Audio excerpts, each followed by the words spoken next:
brought you by Silver Pumps and Motors.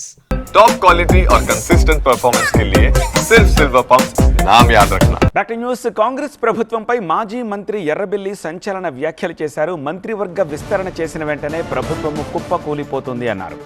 స్థానిక సంస్థల ఎన్నికలు పెట్టడానికి ప్రభుత్వం భయపడుతోంది అన్నారు. రాసి పెట్టుకోండి, స్థానిక సంస్థల్లో వార్ వన్ సైడ్. ఎప్పుడు ఎన్నికలు పెట్టినా సరే బీఆర్ఎస్ సత్తా చాటడం ఖాయమంటున్నారు ఆయన.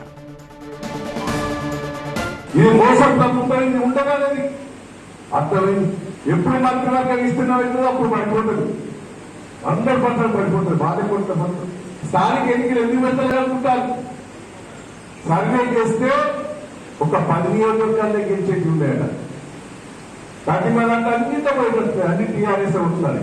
గెలిస్తే ప్రభుత్వం పడిపోతుంది, టీఆర్ఎస్ గెలిచే ప్రభుత్వం పడిపోతుంది. భయంతో స్థానిక ఎన్నికలు పెట్టలేదు. నేను మొదటి నుంచి అంటున్నాను, దమ్ముంటే స్థానిక ఎన్నికలు పెట్టి చూడు, ఈ సత్తా మా సత్తా అని తెలుస్తుంది. వన్ సైడ్ ఎన్నికలు ఉంటాయి, రాసి పెట్టుకోండి. నేను మొదలే చెప్తా, నేను 6 నెలల ముందే నేను కేసీఆర్ గారికి చెప్పిన, నేను గెలిచేటది తేల్చాలని. నాకు సర్వే చేస్తే 5 నెలల 10 నెలలు తిరిగి వస్తాను. ఇది రాజధానిలో పడిపోయేటట్టున్నది. ఆ 7 శాతం డెవలప్ అయిపోయింది.